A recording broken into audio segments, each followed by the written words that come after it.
Howdy mates, how are we doing today? It marks Friday, December 12th, 2025. This is actually my first video that I've made after a few weeks. And also for the month of December in particular. It's been a minute.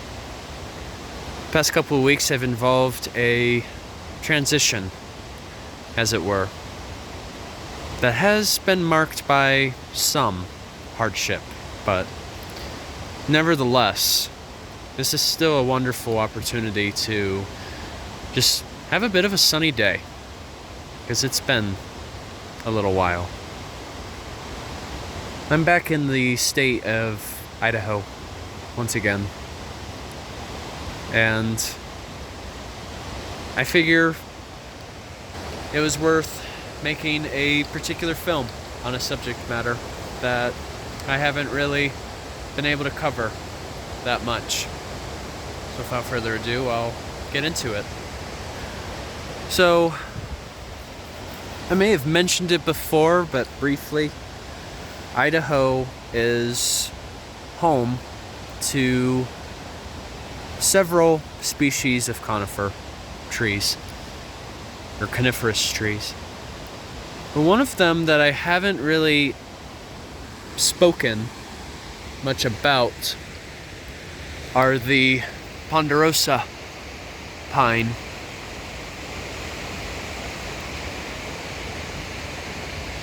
The Ponderosa in particular is a very resilient tree in terms of how it grows and how it's also fire resistant too. It tends to have a very thick outer bark that acts a bit like a shield. And it's also fire that allows the Ponderosa to open up their cones and disperse their seeds. As a matter of fact, let me see if I can pull it out of my pocket here. Here we do have an example of a Ponderosa pine cone. Here's a more detailed view of it up close. This is definitely characterized as more of a hard pine, just based on the fact that the prickles point a bit at least somewhat downward. But usually the cones themselves can grow up to 6 to 8 inches in length, if not more.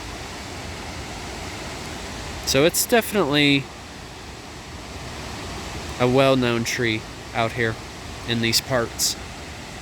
Now give me just a sec, I'm going to give you guys a closer view. Here we go. Here's a closer view for you guys. So typically the bark tends to be a reddish brown, and it's very fissured, as some would describe it.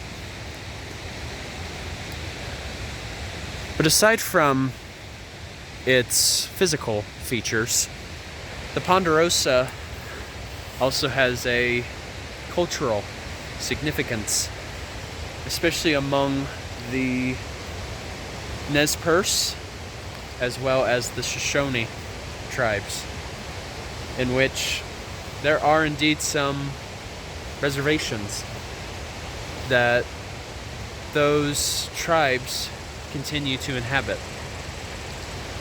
But most of all, this particular land that we're working upon, they have a connection to this land from past generations.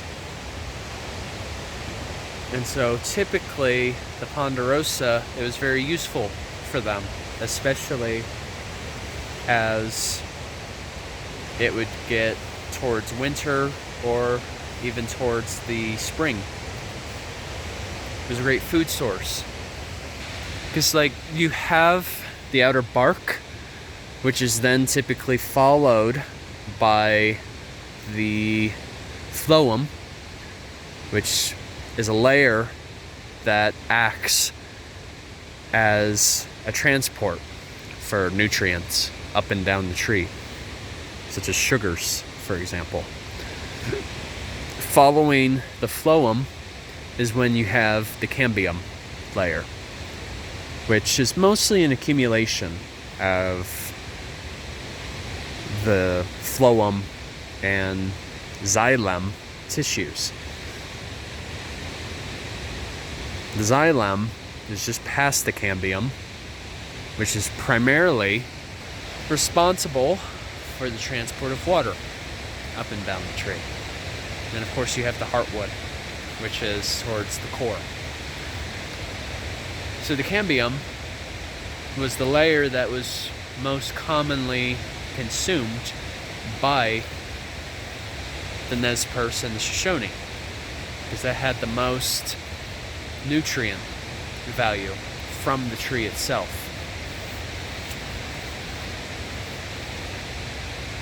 And so, aside from using the tree as a food source, they were also able to use it towards their shelter place, as well as even some watercraft too, and even for hunting, to make spears, for example. They found multiple uses for the tree, and to me that's just quite resourceful, more or less. So I'm going to show you guys one more little feature, but for the most part this wraps up my film. Have a good one, you guys. Take care.